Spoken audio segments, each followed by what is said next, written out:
Se o Senhor soubesse a hora em que viria o ladrão, vigiaria sem dúvida e não o deixaria forçar a sua casa. Estai, pois, preparados, porque a hora em que não pensais virá o Filho do Homem. O Senhor replicou ainda: Qual é o administrador sábio e fiel que o Senhor estabelecerá sobre os seus operários para lhes dar a seu tempo a medida de trigo? Feliz daquele servo que o Senhor achar procedendo assim quando vier. Em verdade vos digo, lhe confiará todos os seus bens. Mas se tal administrador imaginar, meu senhor tardará a voltar e começará a espancar os seus servos e servas, a comer e a beber e embriagar-se, o senhor daquele servo virá no dia em que não esperar, e na hora em que ele não pensar, e o despedirá e o mandará ao destino dos infiéis. Essa passagem aqui, que está no livro de Lucas, capítulo 12, versículos 39 e seguinte, Jesus quer nos alertar para vivermos numa eterna vigilância, né? Nós sabemos que o ladrão é o demônio que vem para matar, roubar e destruir, como fala São João. Mas aqui, especificamente nessa passagem, Jesus aqui quer nos dizer que ele virá como um ladrão. Não que ele seja mau, que ele venha para roubar, não. Que ele virá inesperadamente. Ora, se um pai de família, sabendo que o ladrão arrombará aquele portão naquela noite, ele vai estar de vigia, vai reforçar aquele portão. Então, o ladrão virá, né? E a ação desse pai de família de reforçar esse portão neutralizará a ação do ladrão que virá.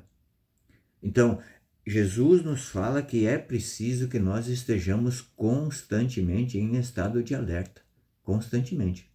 Porque aquele pai de família que não vigiar terá danos, terá prejuízo certamente, né?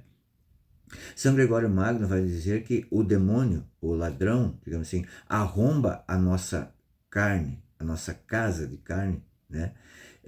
Para aqueles que realmente não estiverem em estado de vigilância.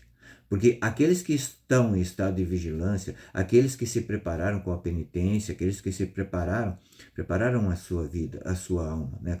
Com penitência, buscando realmente viver a palavra de Deus, estando ali na caminhada até o último minuto da sua vida, esses não precisam se preocupar. E os santos dizem que é interessante, porque o pecador, aquela pessoa que não quer mudar de vida, ele tem muito medo da morte aqui.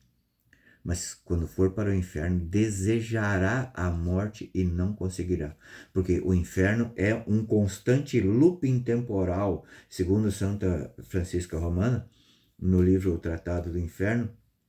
Ela vai dizer, por exemplo, de castigos, que a pessoa desce num escorregador e lá embaixo tem muitas navalhas e aquele corpo, aspas, da alma se cortaria, tudo despedaçaria e voltará de novo a viver esse sofrimento eterno. Hoje, infelizmente, as pessoas não falam mais dos novíssimos, né? Ou seja, essa realidade pós-morte, logo pós-morte.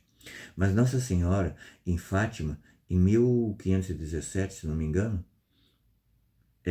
ela mostrou para os 3 pastorinhos o inferno. Ela mostrou o que acontece com as almas que vão para o inferno. E esses pastorinhos, né, depois dessa visão, mudaram radicalmente a sua vida, fizeram muitas penitências, né, fizeram, não só, tipo, eles davam a sua marmita para os pobres, eles cuidavam das ovelhas, então levavam a sua marmita e davam aos pobres para se penitenciarem pelas almas. Acontece que o inimigo, uma das armas do inimigo é dizer que não existe inferno. Então a gente vai vivendo aqui, né, nesse marasmo dessa vida, né, como se não houvesse um amanhã. Mas infelizmente haverá um amanhã. Infelizmente sim. São Tomás de Aquino vai nos dizer a respeito aqui que fala do administrador, qual o administrador, né? Vai dizer que o administrador deve ser virtuoso. Nós devemos administrar os nossos servos com virtude. E os nossos servos seriam a ira e a concupiscência. Nós temos que oferecer no tempo certo as provisões necessárias à carne, né? Isso ordenando-as a Deus. Existem momentos, sim, que nós vamos ficar irados. Nós temos que ter assim, uma ira, um ódio ao pecado. Não ao pecador, mas ao pecado. É necessário, a ira é necessária. São Paulo vai dizer, mesmo na ira não pequeis contra o vosso irmão. Então, é necessária a ira. A concupiscência também aqui, de certa forma, é necessária, porque existe um momento da nossa vida que nós temos que, digamos assim, é necessário, São Tomás de Aquino nos explica que é necessário momentos lúdicos na nossa vida. Então, existem momentos que a gente vai ter que escutar uma música, talvez, do mundo, não uma música profana, mas uma música do mundo, vai ter, assistir algum vídeo do mundo, sim, é necessário isso. Mas o bom administrador, ele vai dosar tudo isso para que isso não perverta a sua alma. E esse administrador, esse pai de família tem que estar em estado de alerta, sempre em estado de alerta. Porque o vício do mau servo aqui é achar que o Senhor não vai voltar. E voltará. E voltará. É preciso que nós estejamos sempre vigilantes, todos os dias vigilantes, não baixar a guarda em momento nenhum, vigiar sobre os nossos sentidos, vigiar sobre o nosso olhar, vigiar. É isso que o Senhor quer de nós nesse dia de hoje, para que a morte não nos surpreenda. Os santos tinham quase uma devoção à morte, né?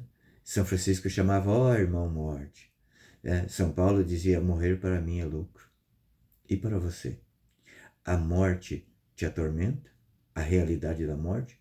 Ou você prefere pensar na morte como algo que não tem muito significado, vamos deixar para pensar outro dia? É tempo de vigiar. É tempo de merecer ser o administrador das coisas aqui da terra, mas das coisas do céu também. Deus te abençoe. Vigia.